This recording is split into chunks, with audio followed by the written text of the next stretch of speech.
अब किसी के माथे पर थोड़ी ही लिखा होता है गोखले साहब कि वो कातिल है, रेपिस्ट है, स्नेचर है। और खत देखकर मजमून भांपने वाली नज़र मुझे हासिल नहीं। इसीलिए हाँ, फिलहाल तो सब किया धरा मुझे आपका ही लग रहा है। तो मैं खुद को गिरफ्तार समझूं? अभी नहीं, लेकिन किए बराबर जा सकते हैं। मेरा दिल हुआ कमीने का गला घोंट दो। चलिए जरा मकान का एक चक्कर लगा कर आते हैं। मैंने हैरानी से उन उसकी तरफ देखा। इसी बहाने कहीं आप बेध्यानी में अपने फिंगरप्रिंट छोड़ बैठे तो हमारे लिए आपको गिरफ्तार करना आसान हो जाएगा। कहती वो उठकर खड़ी हो गई, जबकि मैं अपनी जगह से हिला तक नहीं। अब चलिए भी, यहाँ बैठकर क्या हासिल होगा? मुझे नहीं जाना आपके साथ। अपनी क्लाइंट की खातिर ही चल दीजिए। अब फीस ली है तो कुछ करके भी तो दिखाना पड़ेगा ना। आसानी से तो उसे कत्ल के इल्जाम में जेल नहीं जाने देंगे आप। नहीं जाने दूंगा, क्योंकि कभी की हत्या से उसका कोई लेना देना नहीं है। वही सही है, अब उठकर खड़े हो जाइए। इस बार उसने हुक्म देने वाले अंदाज में कहा, जिसे नज़रअंदाज करने की मेरी मजाल नहीं हुई। इसीलिए उसके साथ हो लिया। आप जाना कहाँ चाहती हैं? मकान के पीछे।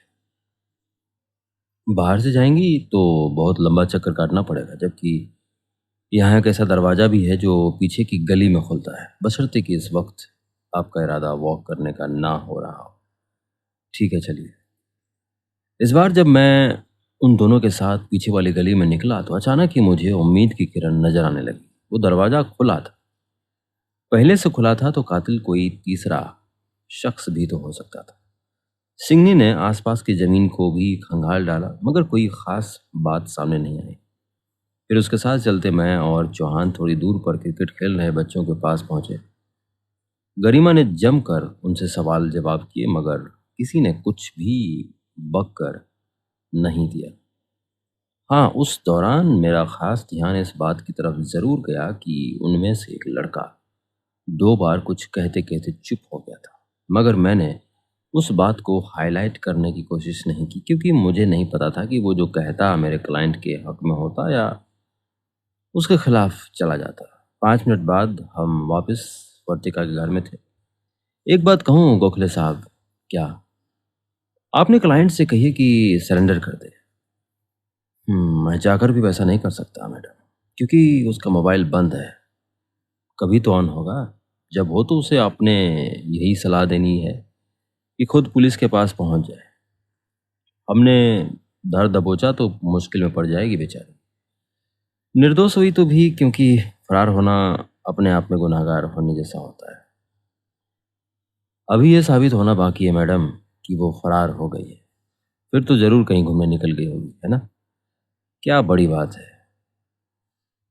ऐसा आप ये जानते हुए कह रहे हैं कि उसने अपना मोबाइल ऑफ कर दिया है?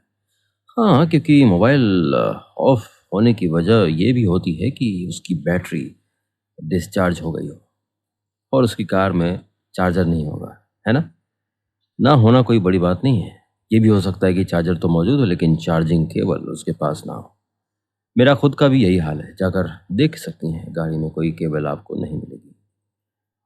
अभी काफ़ी वक्त मिलेगा आपको अपने क्लाइंट को बेगुनाह साबित करने के लिए गोखले साहब। इसलिए अभी से अपनी एनर्जी वेस्ट मत कीजिए, बचा कर रखिए, आगे काम आएगी। इतनी अच्छी एडवाइस के लिए thank you madam. Most welcome sir, कहकर उसने चौहान की तरफ देखा। बात हुई? होगी मैडम। आधे घंटे में फॉरेंसिक टीम यहाँ पहुँच जाएगी। ठीक है, फिर वेट करते हैं। तत्पश्चात हम तीनों वहाँ रखे सोफे पर आमने सामने बैठ गए। फॉरेंसिक टीम ने घटनास्थल पर पहुंचने में पूरा 1 घंटा लगा दिया। फिर उनकी जांच पड़ताल शुरू हुई तो 40 मिनट और लग गए, मगर नतीजा ढाक के 3 पात वाला ही रहा। मतलब कोई काम की जानकारी या यूं कहने की नई जानकारी हासिल नहीं हुई। मेरी तरफ पुलिस और फॉरेंसिक का भी खास ध्यान दरवाजे के पास आटे की खाली पैकेट पर पड़ी मिट्टी की तरफ गया, मगर उससे कोई निष्कर्ष तो नहीं ही निकल पाए। आगे टीम के इंचार्ज से गरिमा की मुख्तसर सी बातचीत हुई, फिर लाश उठवा दी गई। उसके बाद मेरे वहां रुकने की कोई वजह नहीं थी, मगर सिंघनी ने खामखा 10 मिनट रोक कर रखा। जो सवाल कर चुकी थी वो फिर से किए।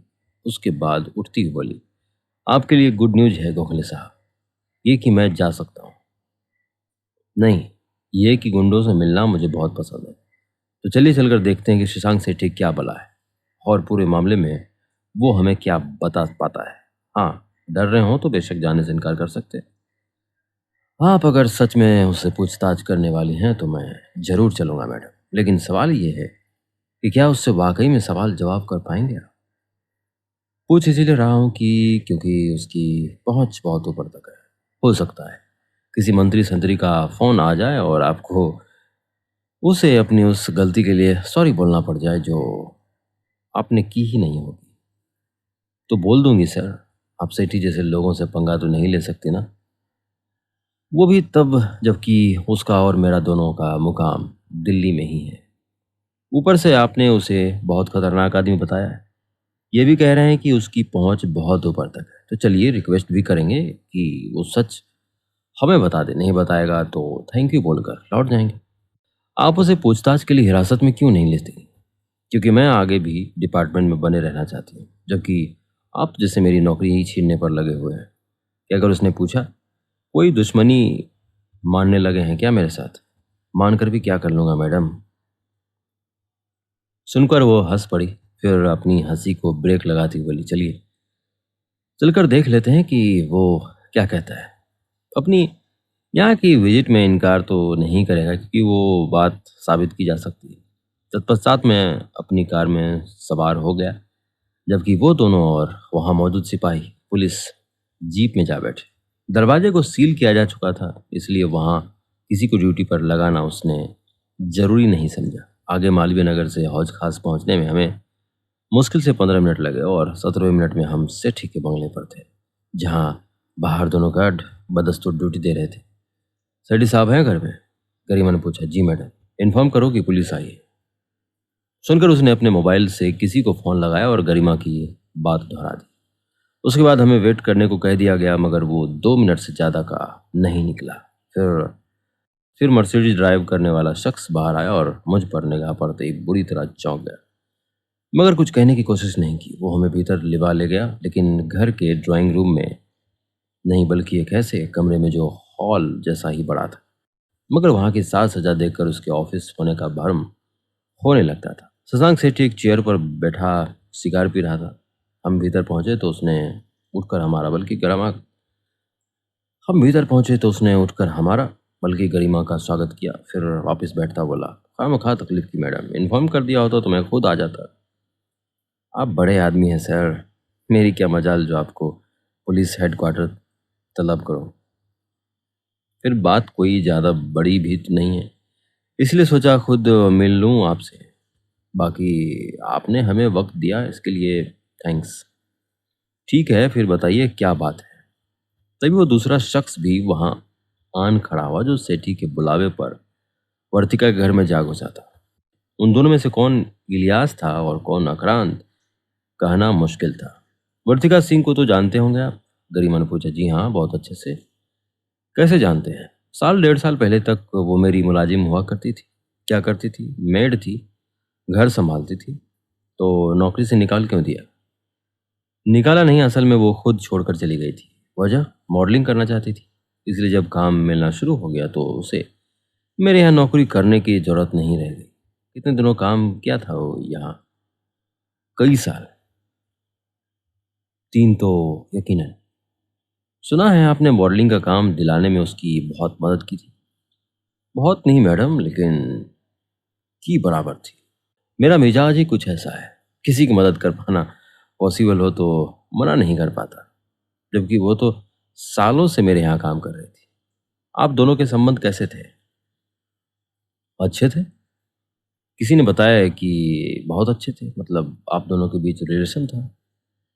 वो क्या है ना मैडम कि जब कोई मर्द किसी लड़की की हेल्प करता है तो जानने वाले अक्सर ये सोच लेते हैं कि दोनों के बीच अफेयर चल रहा था, इसीलिए उड़ा दी होगी किसी ने। अब सबकी जुबान तो नहीं पकड़ सकता ना मैं। मतलब वैसे कोई संबंध नहीं थे आप दोनों के बीच ना? नौकरानी के साथ अफेयर रखकर मरना था मुझे। बीवी को पता लग जाता तो जूतों से मारती, नौबत तलाक तक पहुंच जाती सो अलग। जबकि मैं अपने परिवार से बहुत प्यार करता हूँ, हर कोई करता है। करना ही चाहिए सर। ये बताइए कि आखिरी बार आप वर्तिका सिंह से कब मिले थे? मुझे याद नहीं है। दिमाग पर जोर डालिए सर।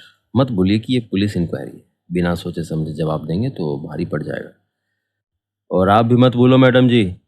ड्राइवर थोड़ा आगे आता हुआ बोला। कहाँ बैठी हो? किससे बात कर रही हैं? क्योंकि भारी तो आपको भी पड़ सकता है। सुनकर वो अपनी जगह से उठकर उसके पास गई। फिर बोले, नाम क्या तुम्हारा? इलियास। इलियास क्या? इलियास अंसारी।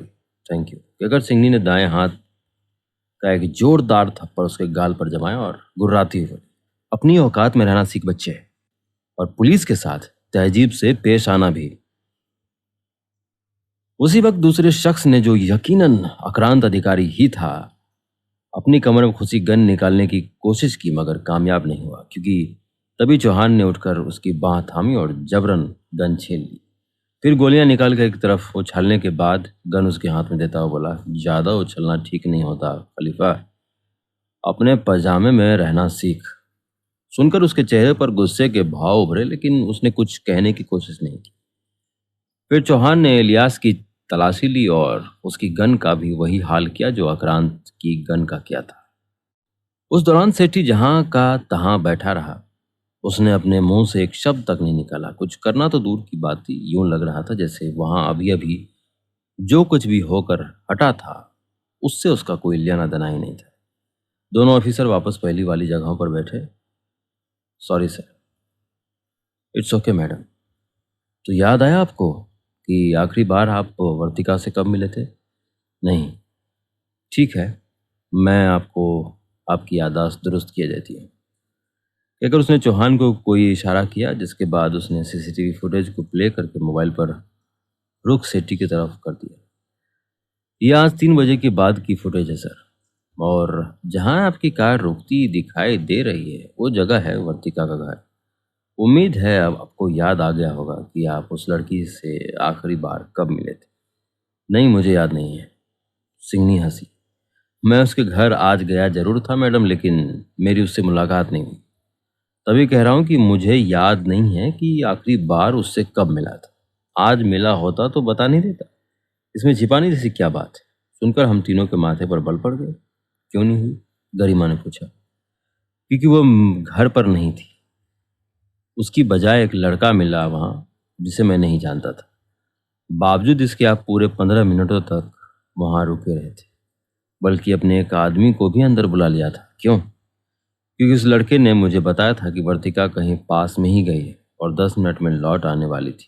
मेरा सिगार का पैकेट गाड़ी में था, इसलिए मैंने आक्रांत को फ़ोन करके कह दिया कि ले आए, और जब ये आया तो उसके बाद वहीं रुक गया। मगर 15 मिनट बीतने के बाद भी जब वर्तिका वहाँ नहीं पहुंची और उसने मेरी कॉल भी नहीं पिक की, तो मैं वहाँ से निकल गया। लड़का कौन था जिससे आप मिले थे? कोई कवि शेखावत था। आपने जानने की कोशिश नहीं की वो वर्तिका की गैर मौजूदगी में उसके घर के अंदर क्या कर रहा था? नहीं, क्योंकि मुझे उस बात से कोई लेना देना नहीं था। वो चोर हो सकता था, कम से कम भी 30,000 का सूट पहने था, 4-5 हज़ार के जूते पहन रखे थे, तो वो चोर कैसे हो सकता था? फिर भी होता तो मुझे उस बात से क्या फर्क पड़ना था? मिलने क्यों गए थे वर्तिका से? एक काम था उसके लिए, उसी बारे में बात करने गया था। फोन पर नहीं कर सकते थे? कर सकता था मगर नहीं किया। जानती हैं क्यों? क्यों? क्योंकि मैं अपनी मर्जी का मालिक हूँ। ठीक है, अब जरा इस फुटेज को आगे देखिए, मतलब आपके जाने के बाद से देखिए। उसने कहा तो चौहान ने फिर से वीडियो प्ले कर दी, और जो ही वर्तिका घर से निकलकर टियागो में बैठती दिखाई दी, उसने मोबाइल उठाकर वापस अपनी जेब में रख लिया। आपके जाने के बाद वो बाहर से तो लौटती नहीं दिखाई देती सेठी साहब। मतलब उस वक्त वो अपने घर में ही थी जिस वक्त आप वहां थे। तो इतनी सी बात पर झूठ क्यों बोल रहे हैं? मैं झूठ नहीं बोलता। वर्तिका उस वक्त घर में नहीं थी। दरवाजा किसने खोला था आपके लिए? कवि शेखावत ने, जिसे आप जानते हैं, है ना? जानने जैसा नहीं जानता, लेकिन सूरत पहले भी देख रखी थी। मेरे ख्याल से किसी पार्टी में मुलाकात हुई थी। तो ये क्यों कहा कि वो चोर नहीं हो सकता? साफ कह देते थे कि आप जानते हैं कि वो चोर नहीं है। आपने जैसे सवाल किया वैसा जवाब दिया मैंने। बहुत अच्छा किया। तो कबीर शेखावत से आप किसी पार्टी में मिले थे? हाँ, बताया तो था। कहाँ मिले थे? याद नहीं, वर्तिका ने मिलवाया था। नहीं, उसने मिलवाया होता तो मैं उसे अच्छे से जानता होता। आप ये जानते थे कि दोनों जल्दी ही शादी करने वाले थे? व्हाट? नहीं, मुझे नहीं पता था। और आपने वर्तिका को धमकी दी थी कि अगर उसने शादी की तो उसे और उसके पति को खत्म कर देंगे। बल्कि एक खास तस्वीर भी दिखाई थी उसे। याद आया कुछ? मैं नहीं जानता कि आप क्या बोल रही हैं। और जब आपने कवि को वर्तिका के घर में देखा तो आपका खून खौल उठा। आपने अपने आदमी को भीतर बुलाया और दोनों ने मिलकर उसकी हत्या कर दी। अब कबूल कीजिए कि मैं सच कह रही हूँ। कवि मर गया? वो बुरी तरह हैरान होता होगा। जवाब में गरिमा बड़े ही उपेक्षित अंदाज में हंसी। मैं उसे सही सलामत छोड़कर आया था मैडम। आपके जाने के बाद वहाँ कोई नहीं पहुंचा था सर, जिसकी गवाह वो कमरा फुटेज है जो मेरा कलीग आपको अभी अभी दिखा कर हटा है। तो कातिल आपके अलावा कोई और भला कैसे हो सकता है? मुझे अब आपके किसी सवाल का जवाब नहीं देना। क्यों भारी पड़ रहा है? आप ऐसा इसलिए कह रही हैं क्योंकि अभी मुझे जानती नहीं है। तो जनवा दीजिए, देर किस बात की? मैं अपनी पर उतर आया तो आपकी वर्दी उतर जाएगी। उसकी फिक्र आप क्यों कर रहे हैं सर? इस बार सेठी से जवाब में कुछ कहते नहीं बना। आप बताइए क्यों मारा कवि को? क्या सिर्फ इसलिए क्योंकि वर्तिका उसके साथ शादी करने जा रही थी? आपकी दी गई धमकी को भूल कर उसने शादी करने जा रही थी, या कोई और बात थी? मुझे इससे क्या फ़र्क पड़ता है कि वो शादी करने जा रही थी या किसके साथ करने जा रही थी? फ़र्क पड़ता है क्योंकि सच ये है सर, ये आपके उसके साथ नाजायज़ ताल्लुकात थे। हो सकता है रहे हों, मगर वैसी लड़कियों की क्या कमी है दिल्ली शहर में? आप दोनों के बीच जिस्मानी रिश्ता था या नहीं सेठी साहब? नहीं था। ठीक है, अभी मुझे आपका ये जवाब कबूल है। वक्त देने के लिए थैंक यू सर। वो उठ खड़ी हुई। जाते जाते एक बात मेरी भी सुनकर जाइए। क्या? दोबारा यहाँ कदम रखने की जरूरत मत करिएगा, और जितना संभव हो सके मुझसे दूरी बना कर रखिएगा, वरना वरना क्या, पता लग जाएगा। बात यह है सेठी साहब कि आप जैसे लोगों को मैं अपने ठेंगे पर रखती हूँ, तो आपसे मेरा जो बिगड़ते बने बिगाड़ लीजिए। दूसरी बात यह है कि अगर मुझे रत्ती भर भी आपके खिलाफ सबूत मिल गया तो यहाँ से घसीटती हुई पुलिस हेडक्वार्टर लेकर जाऊँ, और फिर आपको और आपकी पहुंच दोनों को देख लूंगी। अब चलती हूँ। Thanks for your cooperation. हमारी आज की कहानी में बस इतना ही। मैं आशा करता हूँ आपको यह कहानी पसंद आई होंगी। इसी तरह बने रहिए हमारे साथ और सुनते रहिए द कहानीबाज। हिंदी साहित्य की ये दुनिया जहाँ कहानियां सिर्फ कहानियां नहीं, एक विरासत है, और द कहानीबाज उसी विरासत को आज की पीढ़ी तक पहुंचाने की एक छोटी सी कोशिश है।